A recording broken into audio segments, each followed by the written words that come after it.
last thing before we get to the round 23 preview. So, Lee, you brought this one to the rundown. So, the old 4-conference system. Do you want to run us through this one? Michael Chamas in the Sydney Morning Herald wrote a massive piece on Friday proposing a 4-conference system in the NRL and 20 teams.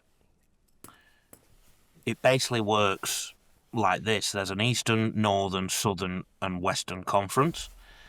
Eastern, for example, includes the Roosters, the Rabbits, St George, Cronulla and Manly.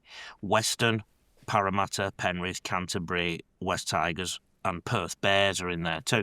I won't list all the teams and all the other ones, but basically the idea being that every team plays each other once across the conferences and then they play the second game against a team in their conference, and the idea being that these will be money spinners for the NRL. For example, South will play Sydney Roosters twice, the Broncos will play the Cowboys twice, and also the Dolphins and the Titans twice, etc., etc.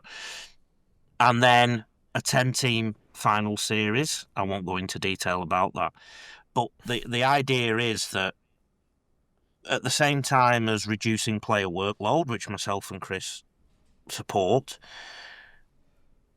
and also bringing in 20 teams, that to me, that's probably the best system I've seen so far, Chris, but I know you're going to argue with me.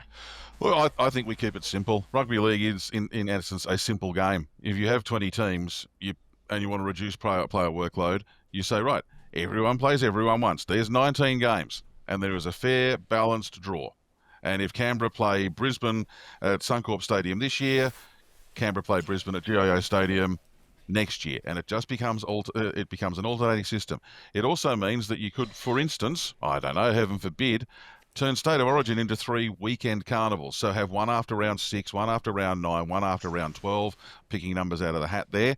But on Origin weekends, imagine if you had, let's say, Thursday night you have your under-19 Origin game. Friday night you have a women's Origin game, a New Zealand versus Pacific Islands Test match. Saturday afternoon we go to Roma for a Queensland Country versus New South Wales Country game. Saturday night we have the New South Wales Cup rep versus the Queensland Cup rep, and then Sunday at 6 o'clock in the evening or 7 o'clock in the evening you kick off your Origin. You have your main event. You turn Origin into a nationwide carnival 3 times across the course of the season. You cut games out of the regular season. Job done. Chris, you're not that far off what Cham has said too in terms of reducing the Origin window, which I'm a big fan of, and also creating an international window. The only difference was that from your plan really was that he wanted the second game against the other opposition, and the issue with that, Darren, I'll go to you next. The thing with the extra game is about bringing money in for the clubs. So we forget this as fans. Sometimes we just want to, we look at the integrity of a competition, don't we? And you're right, Chris, 19 games, everybody plays everybody once, has an element of integrity. But the clubs want more money to come in through crowds and through TV money, etc., etc., and broadcasters need the right amount of content. Yeah, it looks a bit like the NFL model, where you obviously have the national and the American conferences, if you will, and then the groups within that, where, sometimes in that competition you might go 4 years without playing someone, and in that same time you might play another side 7 times. So it's it's interesting. I am one that I think the best way for all competitions that are expanding, so NRL 17 to 18, AFL 18 to 19, is that you play everyone ideally once. And you might look at a disparity in a fixture and think, oh, gee, we've been to Canberra 4 times in 5 years, but we've only hosted them once. It would help you alleviate that with just simply an alternate basis. So, I'm probably one who thinks that nirvana, if you will, in sport is that you play everyone once. If you're going to have conferences, there's an easy way of doing it, and don't have them as fixed conferences. Have team one in, so if you have 4 conferences, 1, 2, 3, 4, then 5, 1, 2, 3, 4, then 5, 6, 7, 8, then 9, 10, 11, 12, and 13, 14, 15, 16. And then you've got your conferences for the first year. Then in the next year, all the teams that finish first in their conference, they go into funnily enough, Conference 1. All the teams that finished in Conference 2 finished second place, don't go into Conference 2. Because the NFL, you mentioned the NFL, Darren, they have a system like that where you play additional games against teams that finished on the same level as you last year.